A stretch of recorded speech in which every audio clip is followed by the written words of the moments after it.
Call the meeting to order. Please rise for the pledge. I pledge allegiance to the flag of the United States of America and to the republic for which it stands, one nation under God, indivisible, with liberty and justice for all. Welcome to the July 19th, 2022 Post Falls City Council meeting. Rhiannon, thank you for filling in for our clerk Shannon tonight.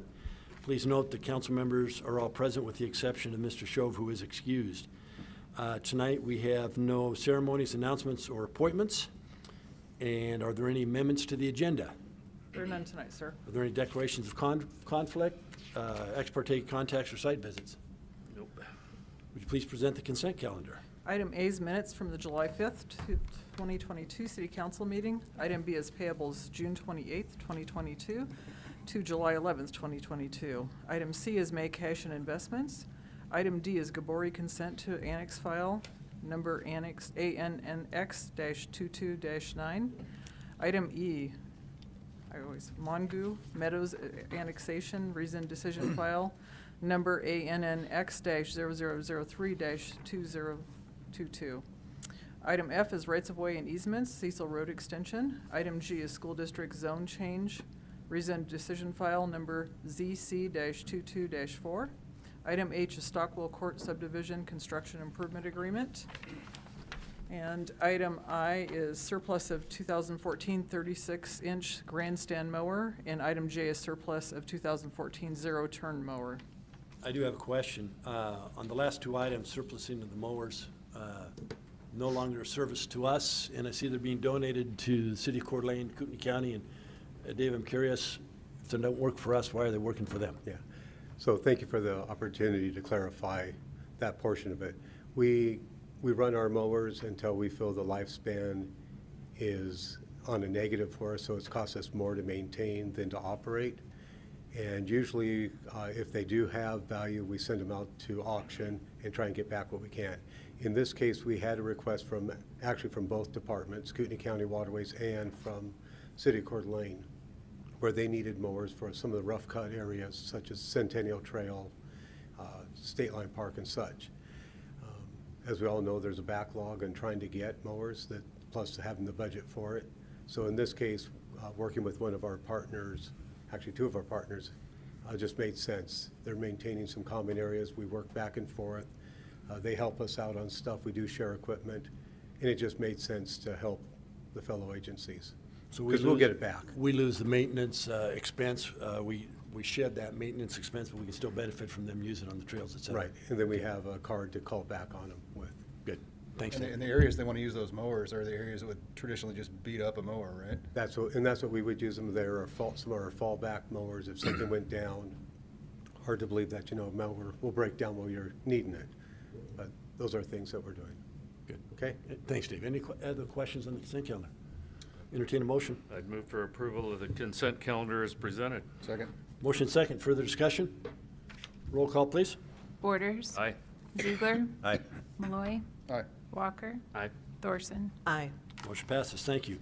We do have one public hearing tonight, and if anyone wishes to testify, please fill out the form in the podium in the back. Bring it forward to Rhiannon, and we'll listen to you speak. With that, I will open the public hearing.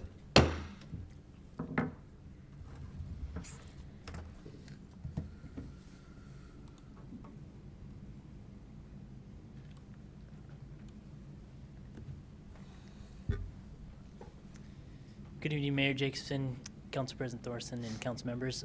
Ethan Porter, one of the planners with the city, here to present the Douglas annexation. The owner of this property is Douglas Properties LLC, and the applicant is Whipple Consulting Engineers Incorporated, who is here tonight to represent. The requested action that they're asking for is approval to annex the subject property of 9.63 acres into the city as a community commercial services, the CCS zoning district. So here you can see hatched in red the subject property. It's north of Early Dawn, and it is west of Zoros Road. Its proximity is pretty near to Highway 41. It's just to the east of Highway 41. And so looking a little bit more, currently it's being used as a large lot residential within Kootenai County. The only natural features that have been identified and seen is that it's above the Rathdrum Prairie Aquifer. The water is provided by Ross Pointe Water District, as you can see through Exhibit A5 in your staff report. The sewer provider would be the city of Post Falls. Looking at the zoning, you can see the red is commercial, the CCS zoning, and then to the east you can see the yellow, which is residential R1 zoning. So looking at the review criteria for the zone change, we look at amendments to the zoning map to be in accordance with the comprehensive plan and future land use map. So the future land use map, as you'll see in the upcoming slide, depicts this and designates this as a business commercial designation. Within that land use designation, the implementing zoning districts are laid out on the screen there, but highlighted as the CCS zone. So what they're requesting for does align with what the future land use map designates. And so here you can see the future land use map. The pink is the business commercial, as you can see along Highway 41 to the west of Highway 41 to the east of Highway 41 up to Zoros Road. And then it goes north and south, as you can see there as well. Looking a little more in the business commercial, kind of what that is and the purpose, I've highlighted a couple points and underlined one that this land use designation provides for a wide variety of general service, retail, professional office, light industrial, artisan, manufacturing, and mixed uses. It also, this category does also promote a mixture of moderate to high density housing as well in this area. Looking at the focus area, we see that it's in the 41 North focus area, which does provide provisions for multifamily, commercial, and tech uses near higher classified roadways. Development as well should provide pedestrian connectivity to all multi-use paths and trails, including the Prairie Trail. So that is kind of the focus area when the comprehensive plan lays out for the 41 North focus area. Looking at the next zone change review criteria, we see that amendments to the zoning map should be in accordance with the goals and policies found in the Post Falls Comprehensive Plan. It's laid out in staff report as well, but I'll highlight some of them here. Goal number 6, maintain and improve Post Falls transportation network on pace and in concert with the need and plan objectives. Just kind of looking more at that, transportation aspect of this. We can see on this map that the subject property is highlighted in red. The yellow lines that you see along Zoros and Early Dawn are collector roadways. And then that blue running on the west side, the end of the subject property is the backage road. That's future backage road that would be provided through development, as well as you would also get inner circulation as well through the development of the site and improvements for frontage along that corner, which would be along Zoros and Early Dawn upon development as well. So they would improve the roadway, improve connectivity, put in multi-use trails, so on and so forth, part of the frontage improvement, as well as identify that backage road and create a system there that would create and connect up with future development, easing the traffic off Highway 41 to kind of navigate through the backage roads. Looking at goals 7 and 12, we see that it's established types and quantities of land uses in Post Falls, supporting community needs, city's long-term sustainability, as well as maintaining the long-term fiscal health of the city. Looking at some of the policies, we see policies 7, 8, and 27. Basically, this is a county island. It's infill development. So right now, it's just a pocket within the county, or it's a pocket within the city that is county jurisdiction. So this would be an infill development, as well as, like I mentioned earlier, that off-corridor access and circulation for commercial mixed uses would be provided through that development, as long as with that backage road, and further improvements along Zoros and Early Dawn. That also ties into policy 27 as well. Looking at the zone change review criteria C, we look at the items as streets, classification, traffic patterns, existing development, future land uses, community plans, and geographic or natural features, which some of them I already touched on, but from the staff report you can also see engineering comments for streets and traffic. They laid out Early Dawn Avenue and Zoros Road as minor collector roadways. There's not anticipated to have negative impacts on the proposed zone change. And then looking at water and sewer as well, Ross Pointe Water District for the water service and City of Post Falls for the sewer service, and this is within the 12th Avenue Forest Main Surcharge Basin. So there are surcharges on this area. Zone change review criteria D looks at the commercial and high-density residential zoning, which is typically assigned along streets with higher road classification. So previously mentioned as well, we got Highway 41 just west, that access to that corridor as well, which is primarily a commercial corridor. You typically see a lot more of that commercial property that is adjacent to Highway 41 being developed, and then it usually scales back in uses as you get further away. And so the proposed zone that they're requesting for CCS is located along minor collector roadways, and it would be in conformance and with the anticipated land uses, the trip generations within the city's transportation master plan.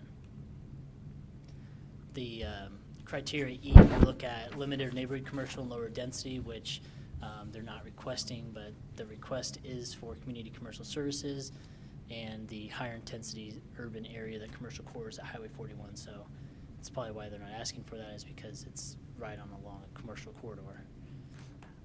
And so industrial zoning as well for criteria F is not applicable. They're not asking for industrial, as well as it doesn't really fit out in that area along a commercial corridor and within some of those residences nearby. Agencies that this was routed to for comments listed there on the screen. And then of these agencies, what we received back were from Kootenai County Fire and Rescue. They will comment during the review period and permitting process, as they are kind of in depth with that. As it gets developed, they do a lot of comments on fire hydrants and access and that sort of thing, making sure their vehicles and EMS can actually serve the site. And then Post Falls Highway District did not have a comment. The Post Falls School District has capacity based on their analysis that they provided in your staff report as well. So with all that being said, I can answer any questions you have for staff at this point. Any questions of Ethan? Early dawn where it intersects with Highway 41, is that intended to be a right in, right out only, or is there going to be a light there, or what's the? That I will probably give to Bill to answer that. Yeah, the early dawn intersection would be a three-quarter turn movement. Hope to the north and Pointe to the south are both, would be both signalized intersections.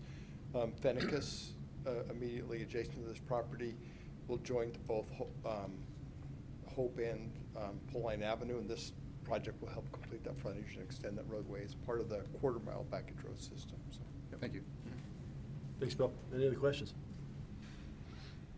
Seeing none, thanks, Ethan. Opponent wish to speak. You have something? Oh, okay. Should we this way? Yep. Thanks, Ethan. Magic key. Perfect. Good evening, Mayor and Council. My name is Ray Kimball. My address is 2104 Columbine Court here in Post Falls. I'm here tonight representing Lance Douglas Properties. Really, before I get into it, it doesn't get said enough. I do presentations like this in municipalities all over. Spokane Valley, Hayden, Coeur d'Alene. And by far, the city of Post Falls has one of the best staffs to work with. What you guys see is a top-notch staff report. And so I'd like to acknowledge that in front of the council here. It's really important that they get that recognition. And then I'll just move forward into this. So most of you have seen me up here before. Some of you haven't. I'm a lifelong resident of the city of Post Falls. I've been a civil engineer working in the land development sector in this vicinity for the last 20 years. And my hit list in the city of Post Falls includes projects like the Fieldstone subdivision, the first couple phases of Foxtail, and Viking Estates, and many others that are probably, the list is probably too long to even really go into. So really, without further ado, Ethan took a lot of my thunder, which is a great thing. So there's the subject property there. It gives you a little vicinity map, which kind of shows you where we are within the city. You see Highway 41 running right up the middle there. Our little property is right there. The 10 acres is in the red. And as you can see, it's a hole in the donut, if you will. So completely surrounded by city. making this a complete infill annexation. And of course, this is the future land use map. I'll slide right by this. Ethan already talked about it pretty much. And of course, here's our subject site. So this is the existing zoning map. And this is what we're proposing. So what are we doing? We're going from that and filling in the hole with red. So this property, you may remember, was in front of City Council. At least 3 or 4 of you will remember it was in front of City Council a couple years ago. The prior owner, Brian Livingston, requested an R3 designation and an annexation. At that point in time, council wasn't ready. The Highway 41 corridor project was just in its infancy. And so council said, no, not now. And we're not sure about the R3 stuff. There's a lot of apartments. And so my client purchased it sometime after, a little bit after that. And we started talking about, well, what's the best zoning for this? Well, we still think R3 is probably a pretty good zoning. But when we started talking about it, we thought, well, what if the city council is right and R3 is saturated? We've got too many apartments. Maybe. What do we do then? Well, let's do CCS, because that gives us a lot of flexibility and makes the map, fills the map in very nicely. And if the apartment market, whenever it comes time to develop this, if the apartment market isn't saturated and there's still a dire need for apartments, well, then we can move forward with that, but with a special use permit. But if that's not the case, then what better than to have some flexibility to do whatever the market really needs. So that brings us into the annexation criteria. Ethan hit this pretty well. So, you know, with regards to the street classification and traffic patterns, Early Dawn is a minor collector. There's an apartment project that my client owns just to the south of there. It's currently under construction, and that's completing the southern half width of the road. And so if this property annexes in and develops, it'll complete the development part will complete those improvements along the frontage. So it's 660 feet on the south and 660 feet on the west. You get a better part of a quarter mile of city road improvements when this annexes and develops. And those are collector roads. And so it's important to really look at this. The city transportation master plan is very, very well thought out in the Highway 41 corridor. It's got the 1/8 mile backage road, it's got a 1/4 mile backage road, and every half mile, so every half mile there's a signal, and every 1/4 mile on the highway there's a 3/4 movement. Very, very well thought out. It's there so that it can move traffic in and out of that area. And with the Highway 41 improvements, it just goes to support that. So, you know, they're going from a 2-lane road, for the most part, to a 4-lane road, doubling the capacity of the highway. And that's a fantastic thing. I know we're all waiting for it to get done. I know, it's just, I mean, the traffic patterns and the changes to everything have just been horrible. And it's good to know that they are on schedule and can be completing paving and be done this fall. With regards to the zoning classification and existing development and how it fits with existing development and future land use patterns, here's the surrounding development. I want to talk about this a little bit because there's some things here that are a little difficult to, you don't really see on the color maps. So right here we have the apartments that my client owns and is developing. And so we've got the first couple buildings that are starting to get leased up right now, and they're just moving north with their certificates of occupancy. And there's two, so the property in question tonight is the property in green. And then immediately to the west of that is a small commercial property that is currently into the city for permit. And so that's it's a combination little garage type property that looks kind of like what they're doing at Quad Park. I'll go into that a little bit more. And then down here on the corner of Pointe and Highway 41 is another commercial park that is currently in the permitting phase of the city. And they've got an anchor tenant that wants to be up and going, and that's a grocery outlet. So a little grocery store going in there. So it's a really good example of when we have a high-density area, how the commercial services sector seem to follow that. So they come right in, and it makes for great amenities because, one, it provides immediate next-door customers for the commercial aspects, commercial businesses. It makes it so the workers who work in those commercial places have the opportunity to live very close to it. And so it's a very symbiotic relationship. This right here is an example. This is what they're shooting for, doing on the next door property. So it's almost the exact same thing as what they have out there at Quad Park. So I took a photo of the Quad Park stuff off of Google Earth. So it's these little garage door units, and then you can see, of course, the existing apartments behind the Quad Park stuff. The commercial development out here along the highway frontage is going to be just office suite type retail kind of thing. So barbershop, mom and pop, kind of a just a little office suite kind of thing. And then here, of course, is the grocery outlet site plan that's currently in for permitting. And it kind of shows you how that ties in with just the neighborhood here. So with regards to, and Ethan kind of went through this, high density residential zoning is supposed to happen along commercial corridors. So it is commercial zoning. So we got two major collectors there.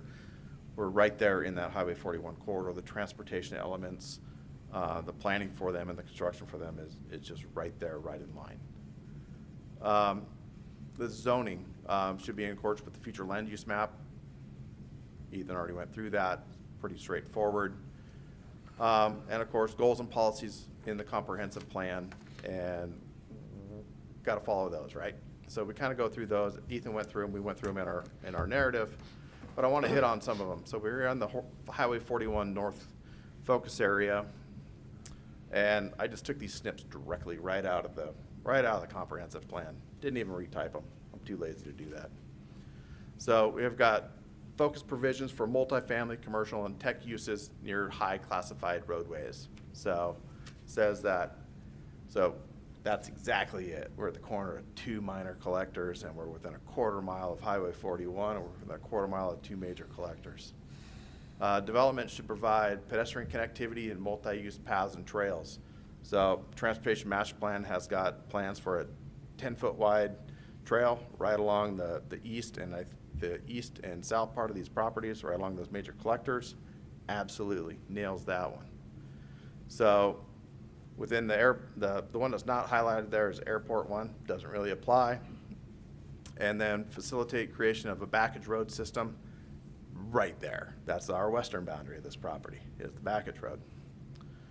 And then, of course, focus provisions for commercial and arterial collector streets where traffic volumes exceed 4,000 vehicles per day. Again, right in line, right there. That's right out of the comprehensive plan.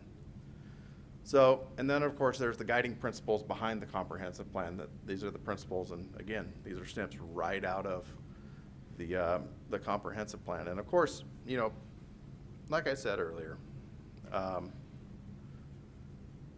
if it makes sense to do multifamily here, and if the market isn't saturated and the apartments that Lance has going on to the south lease up in a heartbeat, and there's still a really, really small vacancy rate, then it probably might make sense to do apartments here. It's a great buffer between the high-intensity uses on the highway and the single-family uses over to the east for the Foxtail. And so, but what is that with regards to housing stock? So, the comprehensive plan says we should at least make provision for serving smaller and lower income households. And so what does that look like today? It was a lot different 2 years ago. today, 6.75% interest rates. A single-family starter home at $400,000 got a couple barriers to start, and that's a starter home in Post Falls. It's $50,000 down payment. And in order to qualify for a loan, you have to have a 0.45 debt-to-income ratio. So that means that all of your monthly debt, first-year income, cannot exceed 0.45. So that's a $2,500 a month mortgage. If you've got a $500 vehicle payment, that puts you at $3,000 a month of payments. That means that in order to qualify for a loan for a $400,000 house on a $350,000 loan, that you have to have a household income of $80,000. That's a barrier for a lot of people. So it's apartment living is much less of a barrier. And hopefully wages will climb and we will, and maybe property prices will come back into a little bit of reason and the market will take care of itself on that. But right now, we have a crunch with our workforce and a lot of our workforce is leaving. So those people that haven't had the opportunity to buy houses in the last prior to the last 5 years, it's really, really tough. With regards to transportation mobility needs, comp plan says we need to support walking distance to from housing and services. Commercial right next to residential, service type commercial, that's absolutely, it fits the bill there.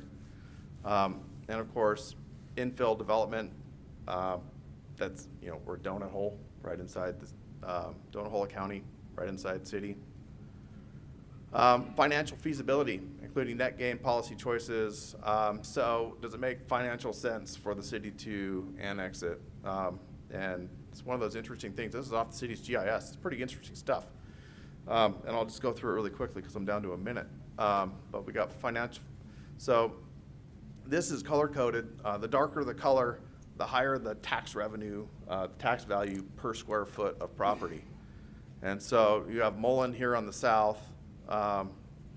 And this right here is the Quad Park commercial. The darker here, those are apartments. These right here are Rudine's apartments. You'll find, and I know John's been talking, John Manley, your city planning manager, has been talking about it. There's a lot of bang for the buck when it comes to return on investment, tax dollar-wise, for apartments. And of course, seeking development patterns that are complementary, and we already talked about that. So in conclusion, really CCS is the only appropriate zone for this property, or multifamily, but we're asking for CCS because that allows for the flexibility in market conditions to be able to adapt and do what's best for our community. And then lastly, of course, annexation priority should be given to infill properties. And I'll leave this little slide up here to show how nicely that little red fills in the hole there. And if you have any questions, I'll be happy to answer them. And Mr. Douglas is here in case I can't answer them. Thank you, Mr. Kimball. Any questions of Ray at this point? See none? Thank you. Thank you. People wishing to testify. Thank you. Wishing to testify as neutral, Samantha Stigleader. Did I say that right this time, Stigleader? Thank you. Samantha Stigleader, Knob Creek, Post Falls. Hi, City Council, Mr. Mayor. So as far as the annexation goes, yes, I'm neutral. I think that it makes sense. It's, what else are we going to do with the land? But I kind of, I don't want to say challenge or would request, but would advocate maybe for utilizing a CCM zone in this area where we could ask the developer more specifically what the plans for this was going to be before we just give them a zone where they could build what they wished when they wished to build it without it coming back to essentially the representatives of the people to kind of decide if that's what we feel like is best for the citizens at the time that they decide to develop that land, which is sort of my main point. I did kind of look through the policies and goals a little bit. Specifically, policy 4 and 20 kind of talk about mixed uses in Post Falls, and we can see that just to the south, there's a lot of high-density housing already, and then to the east is that residential. I would sort of challenge the developer to maybe do something different than just doing more high-density. It was brought up often that it is a really high-trafficked area and that there's a lot of development that's wanting to go in there, so maybe like some commercial with some type of residential on top, or even not necessarily townhomes, because I don't think they want to subdivide that area, but maybe doing something that looks more like R2, maybe some sort of condo, and not doing another 3-story apartment complex compound. I think that that's primarily what I wanted to say. There was a significant amount of talk and statistics and, dare I say, assumptions about people's personal finances. And if the goal really was to provide for the community and their options again, I think that it would be nice to see a different product than high-density housing, which are not homes. They are just apartments, so that really doesn't help these families that are looking for places to kind of allow their families to grow but can't afford what is now a starter home in Post Falls or Kootenai County. And I don't know, color me skeptical, but when a developer says that they're gonna do what's best for the community, I don't know. I'm sure they're all very nice people and that they do want what's best in general, but they're there to make money too. And so I like the idea of the community having a say in what is best for the community at the time they decide to develop it. So that's all I've got. Thank you. Thank you, Samantha. Wishing to testify in, no clapping, please. Wishing to testify in opposition, Bob Flowers. Thanks. Bob Flowers. Good evening, Mr. Mayor, Council. Well, I'm going to start off with kind of a pet peeve of mine. One thing that Mr. Kimball did not bother to announce when he was up here was that he is a commissioner on the Planning and Zoning Commission. He can still, Bob, he can still represent. I'm we sorry, all I know. believe it's a conflict of interest. Well, it's not, but myself continue. personally. But continue. Okay. And what he didn't exactly say, he talked about a lot of different land all the way around it. And he just kept coming back to the same thing each time he did touch on that piece of land that they're wanting to annex tonight is, if it looks right, we'll put apartments there. If it looks right, we'll put apartments there. We got them here, we got them there. This particular developer has apartments everywhere. If you take a look at Spokane, you take a look at Liberty Lake, you take a look at what he's done here in Post Falls, you'll find apartments everywhere. Well, I remember a number that I was given at a workshop not more than just a few weeks ago, that we already have, not built, but approved, already have 1,200 apartments that still haven't been built yet.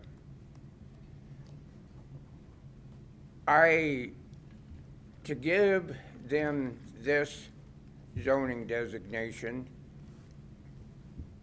is basically, why don't they just be straight up front and honest and say they want R3, they want apartments in there. But no, they're using a loophole, a backdoor, and they're using a different type of zoning designation. How many times are we going to let this continue to happen? Look at what's already approved. Really look at everything that's been approved along Highway 41 right now, and ask yourself, did all the improvements they make they've already been filled up, all the space, all the cars, all the area through there? It just doesn't make any sense to give them this zoning designation or to even bring it in at this point unless you can get something solid in writing that tells you that they are not going to build apartments in there, because I darn near guarantee you they will. That's all I have. For the record, Mr. Kimball did not participate as a Planning and Zoning Commissioner when this came before Planning and Zoning. He does have the ability and the right to represent the business industry that he is in, and there is no conflict. So, again, just wanted to state that. He did not participate in the discussion he presented, but he did not participate in the decision-making process. Also wishing to testify in opposition, Mr. Burns, Howard Burns.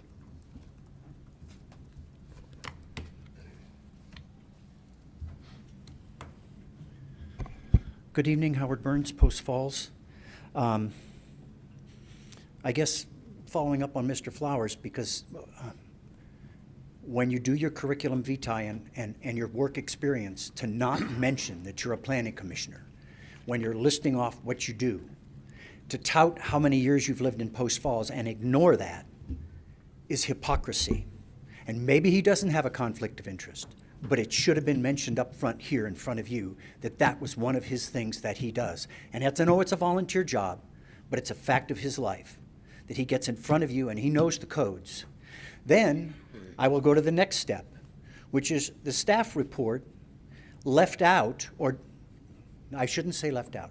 The pictures in the staff report were less concise than the pictures Mr. Kimball brought up. He showed us a shopping center that was going to be built. His aerials showed the apartments that existed. Yet none of the staff report showed the Bluegrass apartments, talked about what was coming. Why do we ignore what's in permitting? There's an in-permitting project nearby. Why isn't it discussed? The Post Falls Press had an article today in the paper that talked about the annexation. And I imagine, I did not go see the little yellow sign, and you know I feel that the sign should be much bigger, but I imagine it said zone change to CCS. The article in the Post Falls Press ignored the fact that this property under CCS can be apartments. Therefore, the public read it and said, oh, there's an annexation hearing for commercial uses. There's no mention to the public that it could just as easily be solid multifamily apartments. You didn't let the Hughes folks in when they asked to be annexed, and one of the reasons was that the Foxtail people still might come back and ask for a zone change on Phase 3. I would tell you that until that issue is resolved, this property should not be annexed into the city. You should just say no. There's no reason to ask it, whatever. There's just no reason to have it come in. And if you do, then condition it to be R2. That's also allowed in CCS. Just say, okay, it's CCS, but only R2 max. That's it. That pretty much covers it. Thank you. Thank you. Mr. Kimball, any desire to rebut?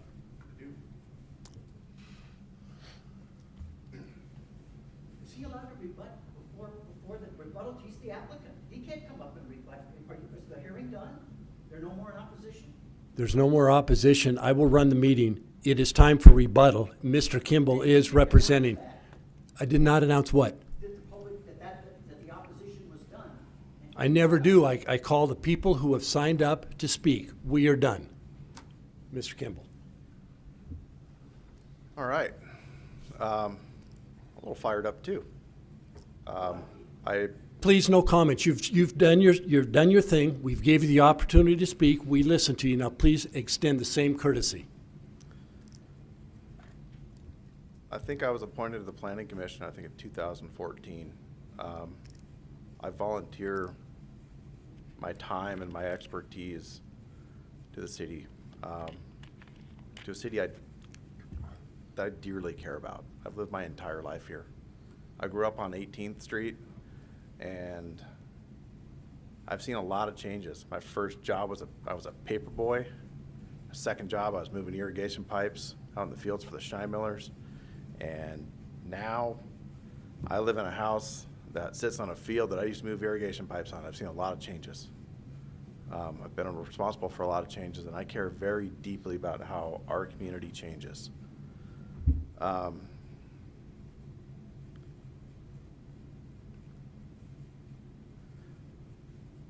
So when it comes to touting that I'm a planning commissioner, I don't do it.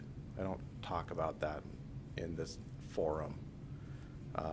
My job, first and foremost, is that I'm a civil engineer and I do land development stuff. With regards to the actual zoning and what's the appropriate zoning for this property. CCS, absolutely. Was I hiding anything about coming back for a potential special use permit for multifamily? Absolutely not. Very upfront about that. Okay, if that's something that is correct at the time of the market, you got to understand those apartments. So the apartments that Lance is building right now, just to the south of that. Okay, he's got $60 million worth of investment. $3 million of that was fees to the city. Almost $3 million of that. Building permit fees, sewer impact fees, annexation fees, on and on and on. Okay, that's a lot of money. It's a big investment, and he not only does apartments, but he does commercial. He does all kinds of different investment and venture investment properties. He's very savvy, understands the market, understands that if you oversaturate the market, it doesn't do him any good if he spends $60 million building apartments and he can't fill them up. That's a problem for him. Okay, very savvy. Why CCS? Because it allows a lot of flexibility. It's the right thing in that location, and and timing. Should the city do it? Well, let's see, Highway 41, getting completed. We're years away from starting construction on another project, even if this thing goes forward. And even then, it's another, it's construction timeline. Just say it does do apartments. Probably 3-4 years before the first person actually moves in. So, there's just a reality of construction there. Houses just don't fall out of the sky. Apartments just don't fall out of the sky. It takes a long time for that stuff to happen. There's a lot of investment that goes on. There's a lot of prior proper planning that goes on. And if the market conditions are not right, he's not going to do it. He's going to switch gears and do something else that's profitable. And yeah, he's a for-profit guy. I hope all of us work in businesses that are for-profit. Otherwise, if we don't work in them for long. So, and with that, thank you. I'll answer any questions you may have. Any questions, Mr. Kimball? I think I might have one. Go ahead. And I don't know if this is the appropriate time, but that's why we have an attorney to tell me. But one of the things in looking at that, the property where you've already got the housing to the east of it. Right. That is already built. Right. The height of buildings that would be right up on that. Sure. It happened a couple of times in other places in the city, Right. and it's something I'll never forget, so. That's a really good thing to talk about. So I'm going to jump in here and see if I can find a good slide here. I don't know. One thing to mention, I think maybe is that, it's probably.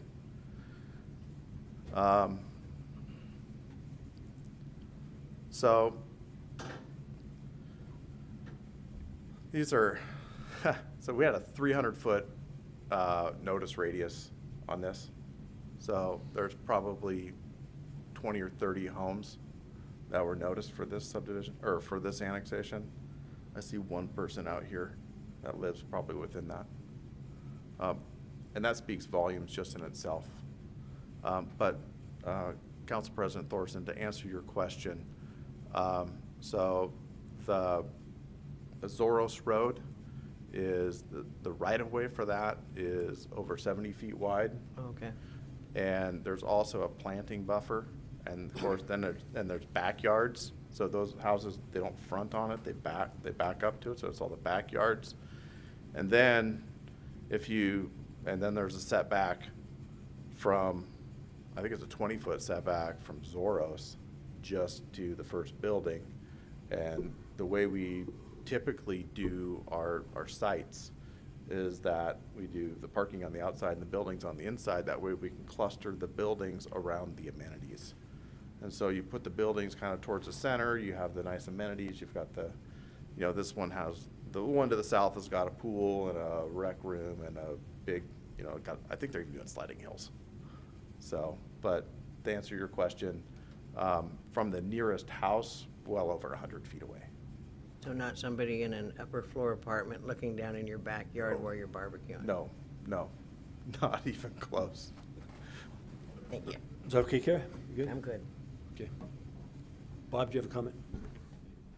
Warren, are we still okay to give? So input that, I from- was just going to ask the question, because we're in rebuttal. At this point, if Okay. it's something that's not in rebuttal, this is the applicant's time for rebuttal, you'd need to open the record to allow the folks who have previously testified to come back up and potentially rebut anything that Bob might have to say. Okay, so if we close the public hearing and then we go for, if council has questions of staff, they could ask them at that point?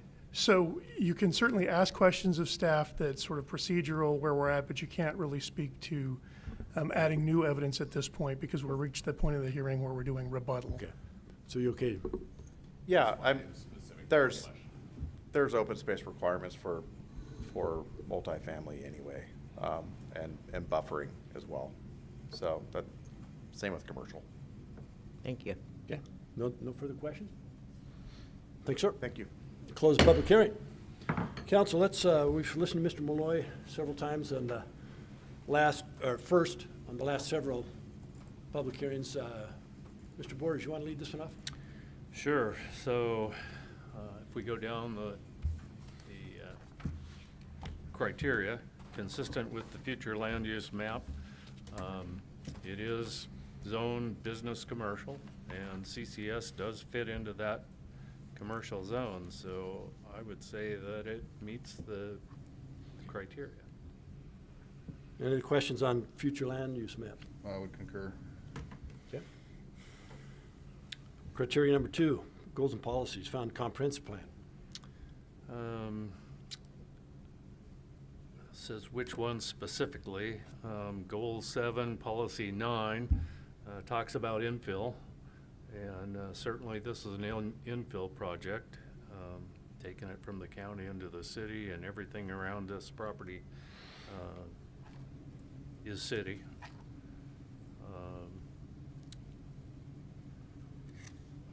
Let's see.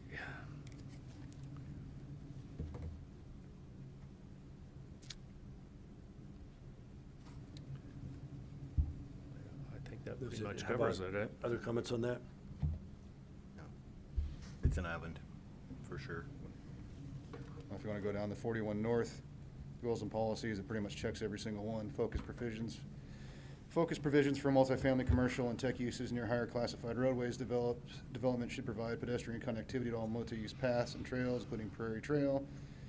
Manage development patterns in the airport, fly zone, not really applicable. Facilitate the creation of the backage roads, this would do that. Focus provisions for commercial uses along arterial collector streets where traffic volume exceeds 4,000. Sounds like the primary purpose here is apartments, so I don't know if that one's really applicable or not, but. Anybody else? How about zoning is assigned allowing consideration of such items as street classifications, traffic patterns, existing development, future land use? Well, I think, again, it meets that criteria. We're talking about major collector on Highway 41. You're talking minor collectors on Early Dawn and Hope. You've got the backage road going in, which is something that's been planned for.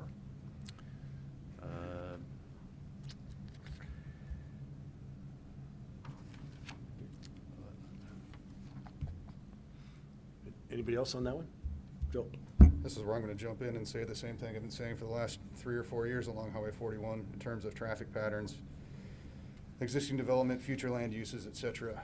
Highway 41 is yet to be complete. We don't know how efficient, what the traffic's going to look like on that road with the development that's already there.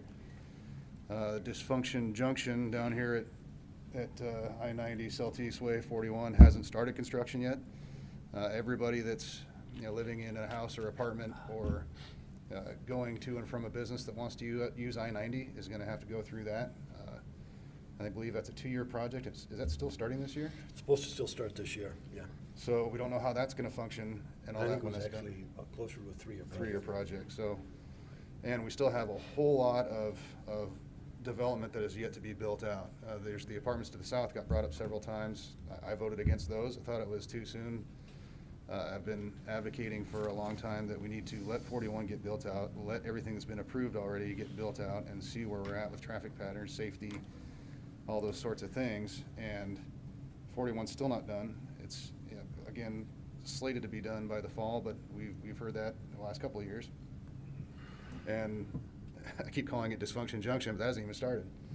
So I think, again, yes, CCS is probably the right zone. It is a pocket. It does provide the connectivity for the backage roads, pedestrians, all that sort of stuff.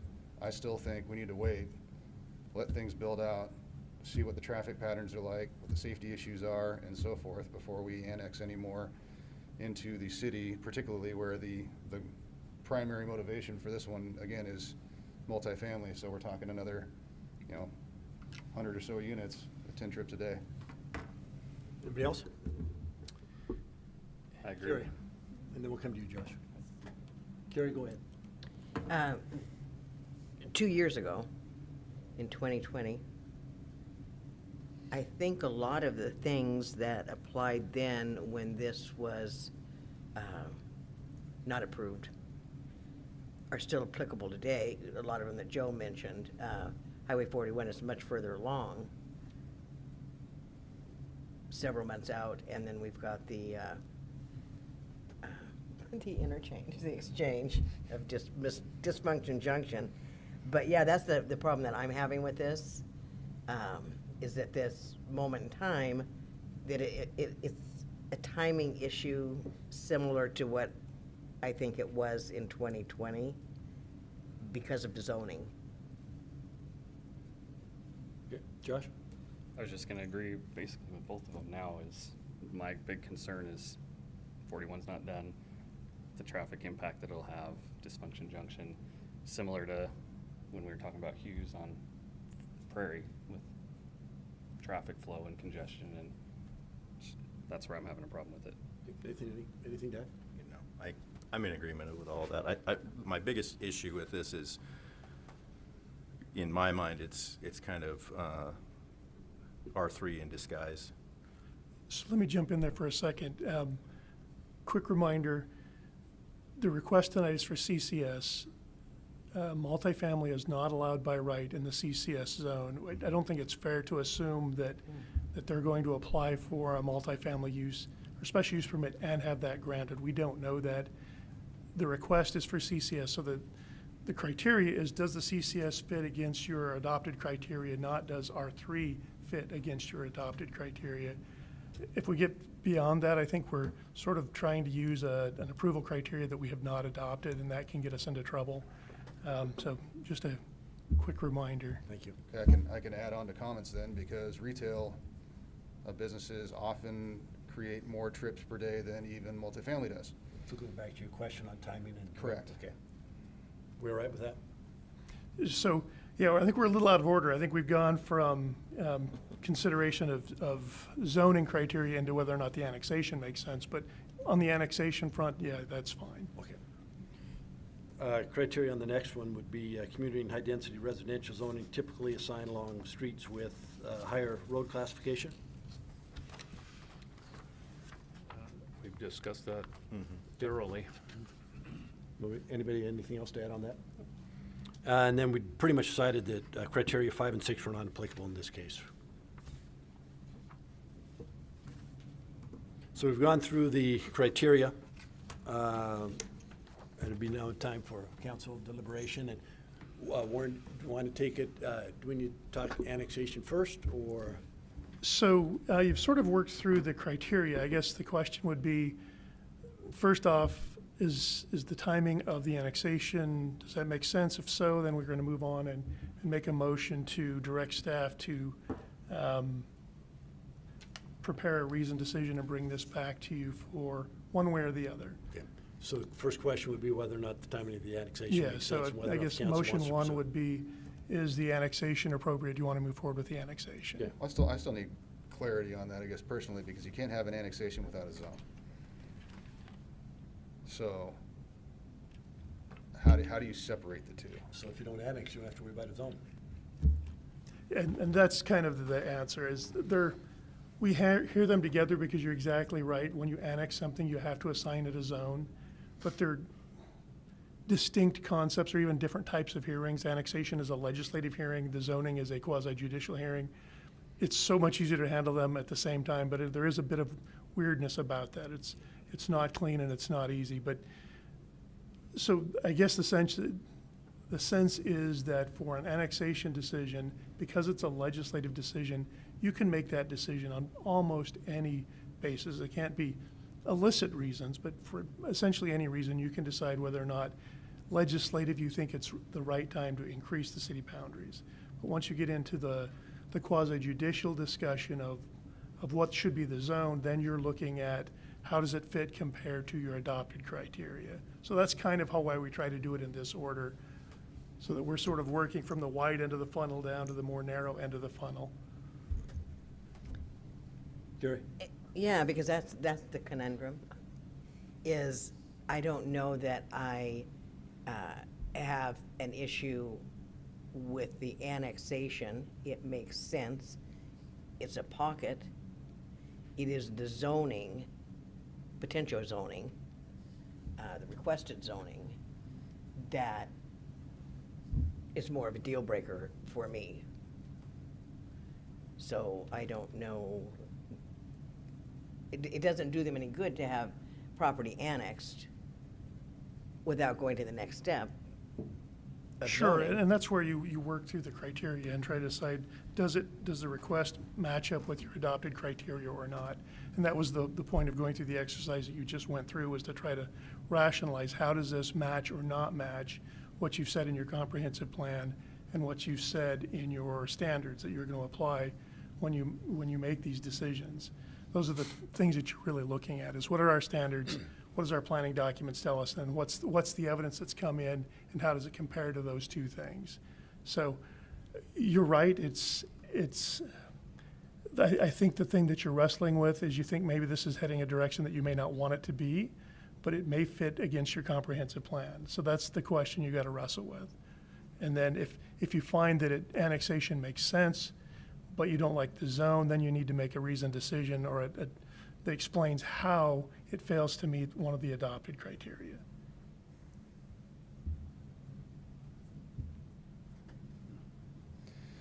So part of the goals in the comprehensive plan are to maintain small town feel, enhance quality of life in the city, and I don't think any area of the city has been more impacted by growth in the last 5 years than the Highway 41 corridor. So I think an annexation at this time would fail to meet those criteria of the comprehensive plan until existing projects are complete and we can more fully understand the impact of the small town feel, the quality of life in Post Falls. So for those reasons, I would move to deny the annexation of this subject property at this time. Second. Big second. Motion second. Further discussion? Roll call, please. Borders. Aye. Malloy. Aye. Thorson. Aye. Walker. Aye. Ziegler. Aye. Motion passes. Thank you. Warren, thanks for leading us in that, because it does, we get into the criteria, and I think had we gone straight to the annexation piece, we say maybe, the annexation itself makes sense and not taking into consideration what you just mentioned, Mr. Malloy, as far as the timing, et cetera. So it's good to go through those criteria as well, so thank you very much. Next item up is unfinished business, returning ordinances and resolutions. Tonight we have two. The first is an ordinance on the wastewater update.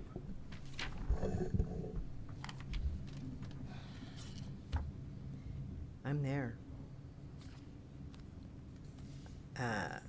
I move to place the ordinance wastewater update 13.20 on its first and only reading by title only while under suspension of the rules. Second. Motion second. Further discussion. Rhiannon, please take the roll. Ziegler. Aye. Walker. Aye. Thorson. Aye. Malloy. Aye. Borders. Aye. Motion passes. Mr. Wilson. Give me a second while I find the ordinance. It's not jumping out at me.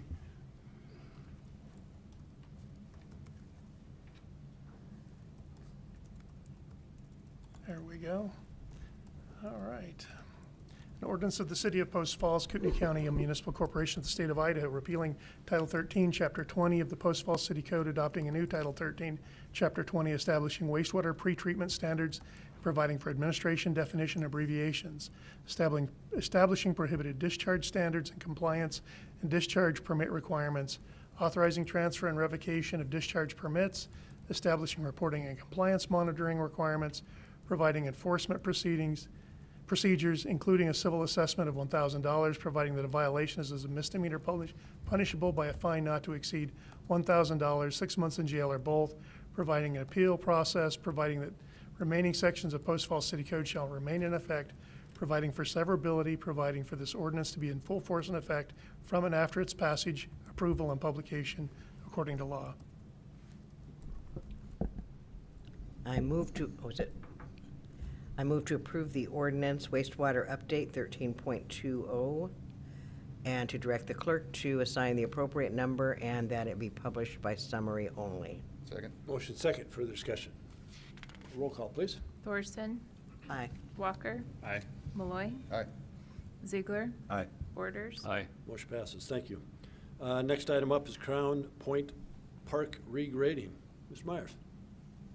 Brian Myers, Parks Manager here at the city, and here before you today is the follow-up on our bid request that we had published about 3 weeks ago for regrading the park at Crown Point.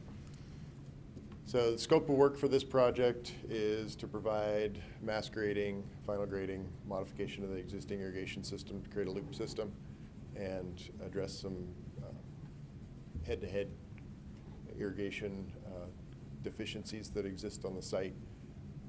Along with that, erosion sediment control to keep soils from the site on site. And then at the end, resodding the turf area. We had a bid that was open for a little over 2 weeks, and we had 2 bid responses. La Riviere and Selin Construction were the 2 responding bids. Pretty wide range, but Selin Construction was a low responsive bidder in result of that bid request. So with that, staff was requesting approval and execute the big bid award and eventually the contract for the same, along with the alternate A. And then we're seeking a 7% contingency on this. We had a really low engineering cost on our design for this. Most of this was done in-house. So we may or may not have collected as much field information, so we wanted a little more flexibility than the standard 5% contingency on that. Overall project cost with contingency, $312,440. Brian, where will the funds come from? General fund.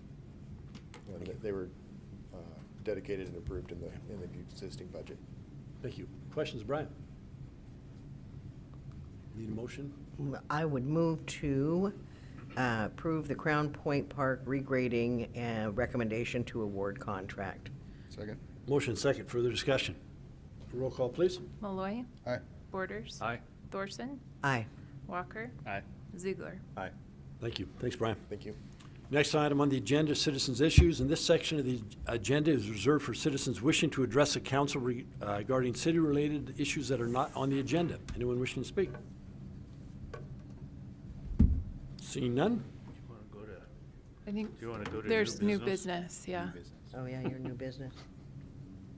You know, my finger got in front of me, I'm sorry. Let's go to new business first, then we'll come back to citizens. Thank you. Fiscal year 2021 Annual Comprehensive Financial Report.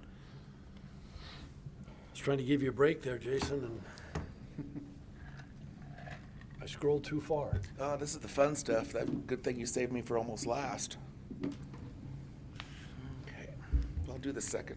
Okay, well, there's good news and good news all the way around. The first of the good news is the fiscal year 21 financial statements are done. They're audited. The auditor's report gave an unmodified opinion, which means they're satisfied with the way the financial statements were presented. And this is the last quarter of fiscal year 22, so at the end of September, we're going to start the process all over again. So What I wanted to go over was the areas of audit. But they look at it, this year they changed up every year, keep me guessing, but this year they went through the payroll entirety, which means from when we hire somebody, any payroll changes, do we follow our own policies and procedures? And then when we take Percy out of the employee's paycheck, do we remit those on? So they follow the process to beginning to end. Utility billing is one where they look at also, they want to make sure that how do we collect them, what our aged receivables are. The other items they look at are anybody that has, they look at our adjustments, particularly anybody that lives in the city or works for the city that has a utility account, to make sure that we're not adjusting employees' accounts, which that's a good thing. And they also look at accruals. At year end, we have a little timing issue, so they look at what I project for the financial statements. So they look at that as well. Accounts payable, that's a place where they do a lot of time on, and again, they change it up every year. They have a dollar amount threshold that they look at. And when they look at accounts payable, they go from, do we pay off, or do we follow our own policy where we only pay off of invoices? How long does it take for us to pay to the vendor? That's not usually an issue. But then once we pay the vendor, they look to see when the check cleared. So they follow the process again from beginning to end. Accounts receivable, make sure that what we bill for, we're able to collect, or we write it off. We don't have a bunch of aged receivables on our books. Fixed assets, what city purchases using capital money, we actually record as fixed assets. They follow that from beginning to end as well. And the last part is grants. The city this year we were involved in a single audit because the city received more than $750,000 in grant money. Those grant agencies were Department of Justice, Department of Transportation, and Department of Treasury. So the single audit means instead of having those three agencies come in and audit me individually and give me a bill, Anderson Brothers, who is our auditor, was able to do the testing for them and then find what they reported back to those agencies. So it's a one-stop shopping kind of deal. So that being said, the annual report is 141 pages. So we compiled, and it's a group effort. I get information from the PD, Parks and Rec, Public Works, Utilities. They help me with the narrative, so it is a collaborative event. But it's total is 141 pages. So when I'm done with that, I submit it to GFOA for the Financial Reporting Award, which we've got the last 23 years in a row. So there's another reporting award that breaks it down a little simpler, and that's when I ask media for help. So what I do is Stephanie and Wade take my information that I've given them on the financial report, and they make it kind of pretty. So they put a nice cover on it. The picture's not so pretty, but we'll move on from that. I was going to address the pictures, but that's. Yeah. So they take the org chart, they make it more user-friendly. Instead of diving through this 141 pages, there is, what is there, 18? Yeah. So they present the org chart at the time the financial statements are written. Take the page. Flipbook's not want to work. Okay, so then she adds pretty narrative to it when it talks about lifestyle and recreation. Add some pictures along with my narratives that go along. And then in the back of the financial report, there are statistics tables. And so again, she puts these to words, or the media group does. So they say how many line miles there are, how many calls for service from the police department, what is park and recreation, and also utilities. They talk about accounts. So the boring and dry tables I have in the back of the book, that make it more pleasurable to read with nice pictures to go along with it. More narrative.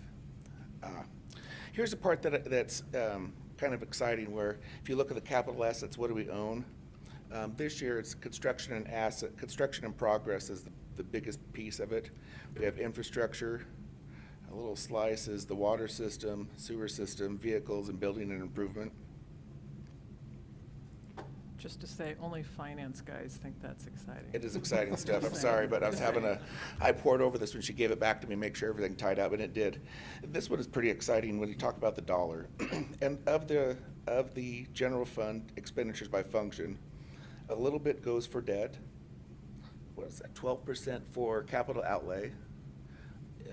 11% for parks and recreation, looks like 10%, no, it's more than that. I can't see that one. 16, I think. 16 for streets. Public safety is almost as much as the general government, which includes mayor's office, finance, HR, anything that's not listed on those. So it breaks down where the money is spent in the general fund. I think it's exciting. Percentage of property tax by district.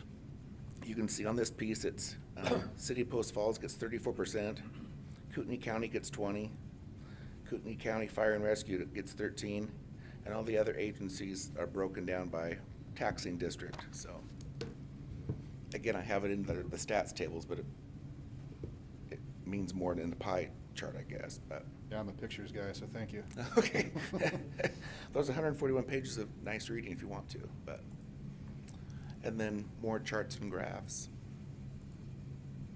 and then that's the end of the conclusion for that. So if anybody wants to, those both are the annual report, and the popular annual financial report is also on the city's website. Are you going to need a motion to accept those or Yes. approve those? Accept or approve? Accept. Accept. I move to, Hit it. I move to accept the annual financial reports as presented. Second. Motion second. Discussion. Roll call, please. Walker, Aye. Ziegler, Aye. Malloy, Aye. Thorson, Aye. Borders. Aye. Motion passes. Thanks. Thanks, Jason. Next item under the new business I forgot was personnel policy update. Okay, well, good evening, Mayor and Council. Teresa Benner, HR Director. I have a short but important policy that I wanted to put before you and see if we could get that moved forward. Over the years, there have been a few occasions in which we've had employees diagnosed with terminal medical conditions who became increasingly more ill, and yet they continue to the best of their abilities to come to work every day. And one of the reasons for that was because they were afraid of losing their health insurance. This is one of those areas that can be absolutely devastating for employees and their family members when they're in the middle of a medical crisis anyway, to lose that. Recently, we had a similar situation in which we had a 30-year veteran of the city that actually prompted the decision to bring this particular policy forward, and created this need for a compassionate separation benefit, which is in tonight's packet. This policy would allow us to provide employees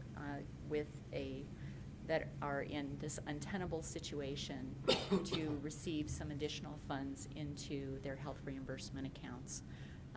And it would be a one-time contribution based on their resignation and support from their medical doctor that they do have a condition that is terminal. So with that, I would stand for any questions. Teresa, who makes a decision? That is a decision that would be made at the administrative level with Shelley and our attorney and myself. Okay. Any questions of Teresa? It's a great policy. I would agree. I've seen that in other spots where you have someone just hanging on to try to get the coverage, and they oftentimes become non-productive for the city, and yet you want to reward loyalty. And I think it's very proper and appropriate that we offer some type of provision such as this. And humane. Thank you. Yeah, there's a lot of problems with the medical system in the United States that I could spend hours Not on tonight, though, right? on a soapbox on. I'm going to do it right now. Okay. Do it, Joe, do it, do it. So, yeah, this is a Band-Aid on those problems, but I think it's the right one.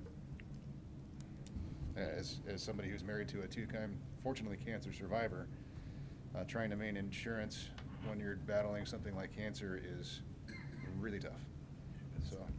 So we'll bring back a resolution. Yeah, so the motion would be to approve this and direct staff to bring back a resolution, and we'll bring that back at the next council meeting to put this into the policy. So moved. Second. Motion second. Further discussion. Roll call, please. Thorson, Aye. Borders, Aye. Malloy, Aye. Ziegler, Aye. Walker. Aye. Motion passes. Thanks, Teresa. Thank you. Now we're down to the citizen issue. People wishing to Back to the council. Thank you. Administrative staff reports. Water Reclamation Tertiary Project Update. Andrew.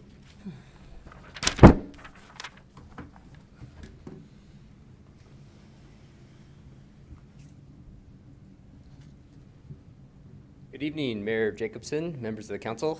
Andrew Arbini, Projects Division Manager for Public Works. My presentation this evening is a update on the Water Reclamation Facility Tertiary Project, well underway. We've had a goal of providing an update about every 6 months. The last update was November of 2021. We have been to council since then with some project-specific items, but tonight's presentation is just an update, so no ask this evening. Just to give a little bit of a roadmap for the presentation tonight, I have a few slides that will look familiar to provide a bit of that background of why we are constructing this upgrade. I have a handful of pictures to help illustrate the construction progress to date.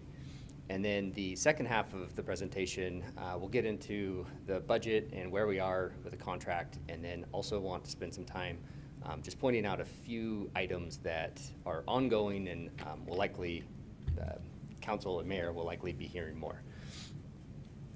And then finally, a quick recap on next steps and again, where we go. So I'll briefly go through these. Overall, the goal of this project satisfies the NIPD's permit compliance schedule that is in place. With this project, we are including some capacity upgrades to the plant. The red box, November 2022, that is where we are currently. So that really has not changed in the last several times we have been here to council. Currently, that is the contractual completion date.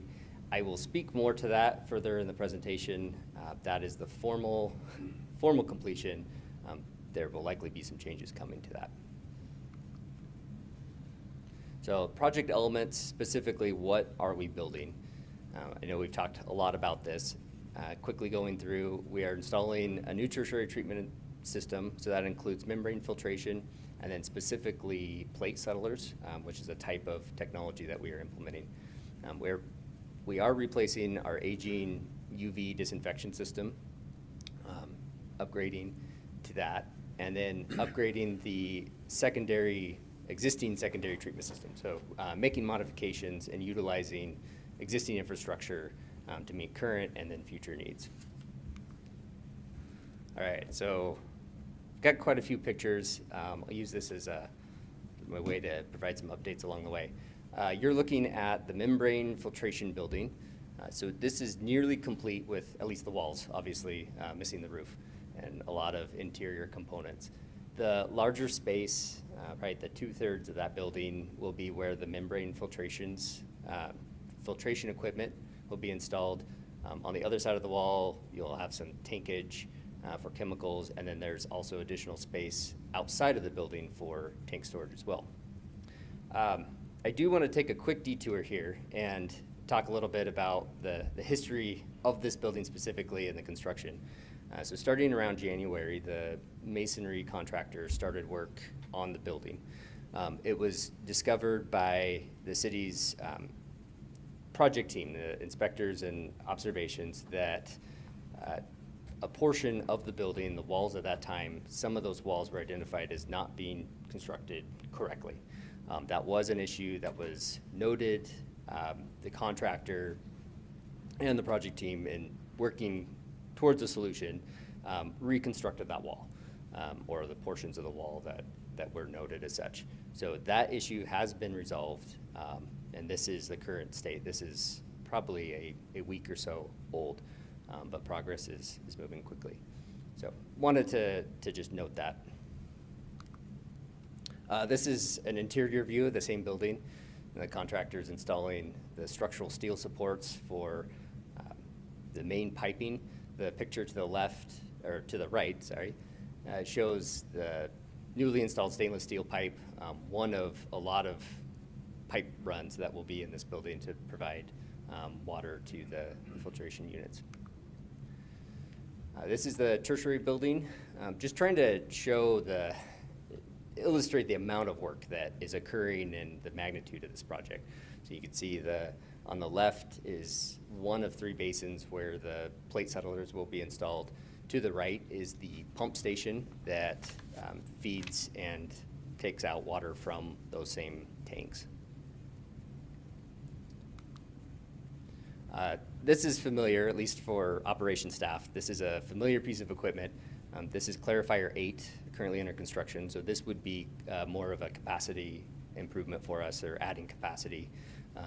We have 2 other existing clarifiers that are very similar in size. A view looking north, Orgill is in the background.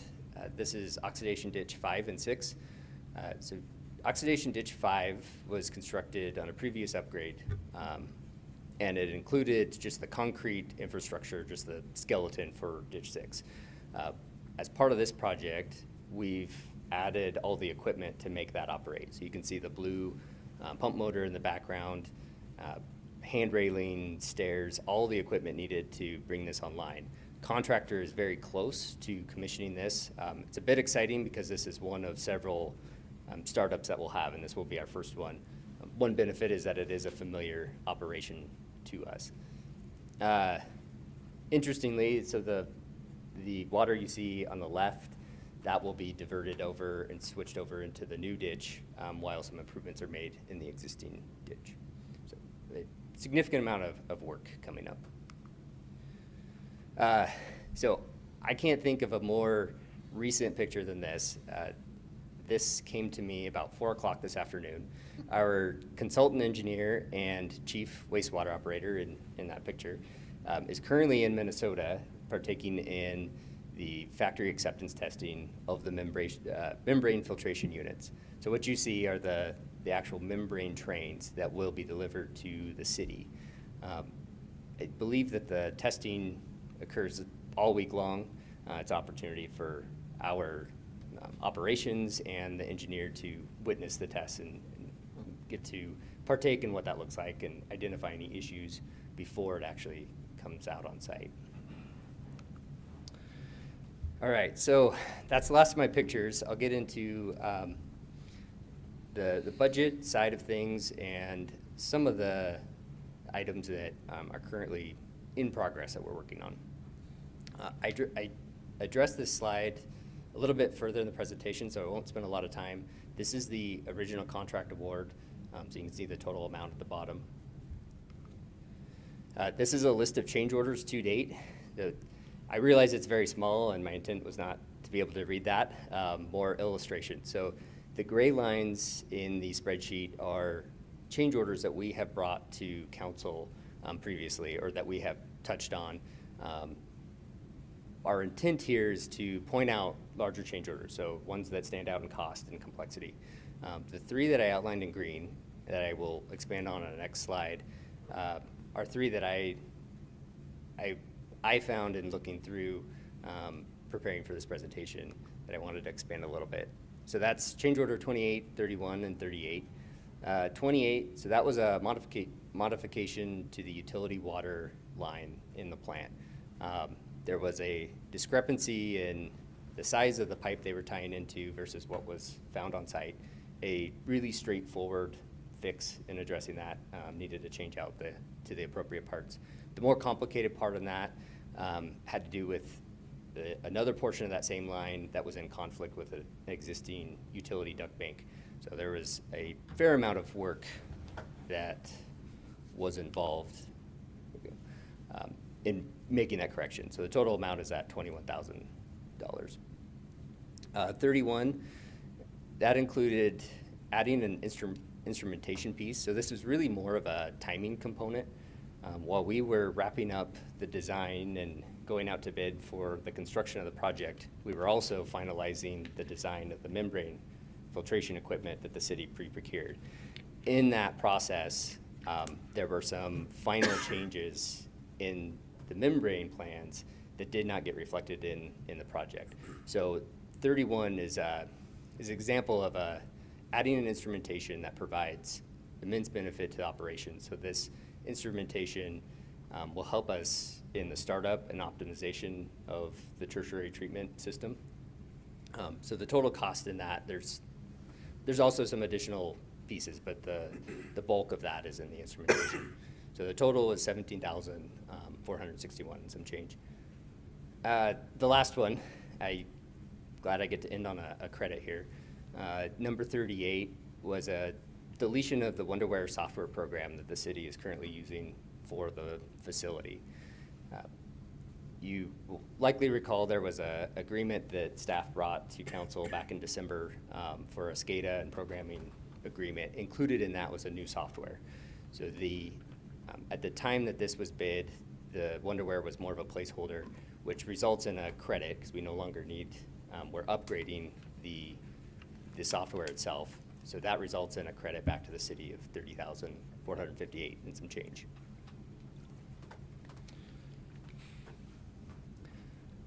So I think everyone is well aware that it is a very challenging time to build anything. I think everyone has seen those impacts, certainly on this project as well.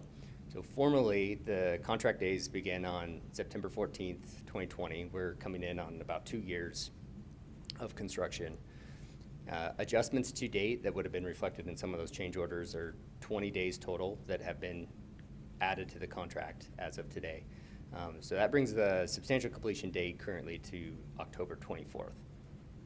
Informally, we are well aware of the supply chain issues and cost impacts that have been occurring. We continue to look at ways to mitigate that. And informally, we have not addressed the schedule. So it is still that October date. However, there will be a schedule adjustment coming. And at this point, the contractor schedule is showing more than a 4-month delay. So as that becomes more defined, there'll be more information. DEQ aware of that too? They are now. Sorry, got ahead of you. No, that was perfect. Great segue. So we do, as noted earlier, we have a compliance deadline. We have formally notified DEQ, specifically Craig Bornpool has been in contact with the appropriate staff to begin discussions of an adjustment to that schedule. So no real updates at this point, but that is a concurrent path. So talking about some of the impacts that we're seeing. We've mentioned throughout our project updates supply chain and materials availability. A lot of what we're seeing is just not even having the material available, and when it is, the challenge in getting the material, and the contractors are having difficulty in obtaining that for the price that they had agreed upon. So there's some challenges there with what we have seen globally. Specific to that is one item in particular, the FRP tanks, as the fiber reinforced plastic tanks. That would be part of our chemical storage system. That is likely a critical lead item, and we have conversations occurring this week. I anticipate that there will be more coming, and a presentation or interaction with council at some point soon. There's also a couple other items on that list of cost escalation. Example of that would be hollow metal doors. Even the doors themselves, metal doors are hard to get right now. So we're seeing those impacts. And then overall, the schedule, as mentioned previously, it's about a 4-month, showing about a 4-month extension at this point. That will have an impact to the city's contracts, so the design consultant and the other contracts that the city is currently carrying.